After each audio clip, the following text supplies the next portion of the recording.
Tselane is a 30-year-old woman living with her grandmother and a few relatives in the remote Eastern Cape village. She grew up here. Her psychological and physical stamina were shaped by these arid paths and bare mountains. She was brought up on her granny's love and pension.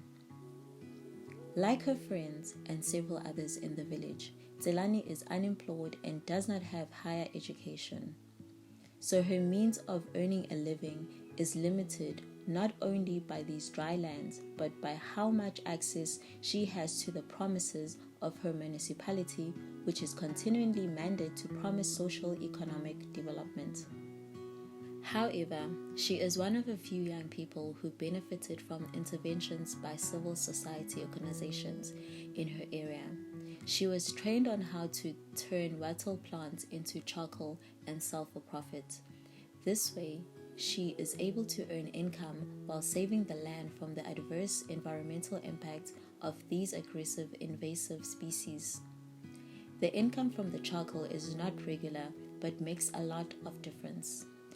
Delivering her product to customers in the nearest town is very demanding and time-consuming due to the conditions of the roads. Going to town means not being able to do anything else for the entire day, much which is spent seeking transport and on the road.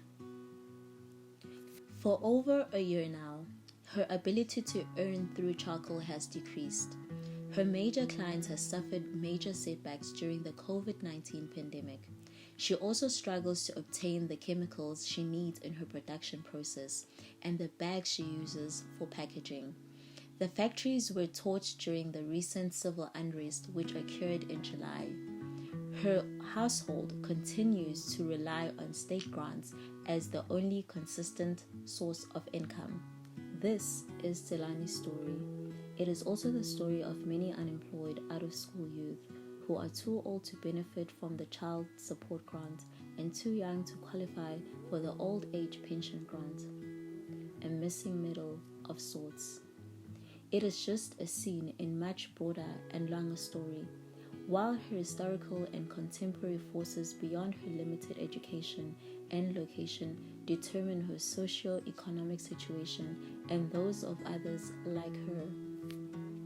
Research suggests that government regions have produced or further deepened the urban-rural divide in ways that exclude the rural, primarily black population from South Africa's main economy.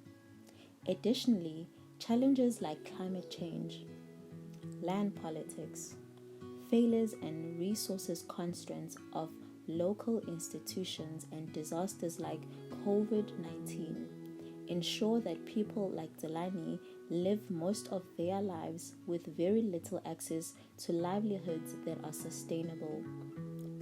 Tselane sometimes contemplates the potentials of rural markets and spaces for income which the Economic Development and Planning Unit promises in its Integrated Development Plan.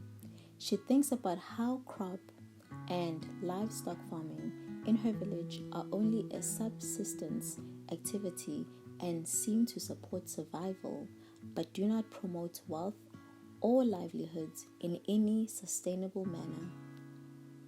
There are several factors that will determine Tselane's ability to earn more and improve hers and her family's living conditions. Some of these include the number and age of her dependents, her ability to gain more education or training to develop relevant skills, availability of the access to the land in this communal community where land allocation is firmly entrenched in a traditional leadership and an administration system. Fundamentally, however, Tselane's ability to earn an income will depend on functional and efficiently run municipality, one in which municipal councillors can be trusted to plan for and monitor the mandate of Tselane's municipality.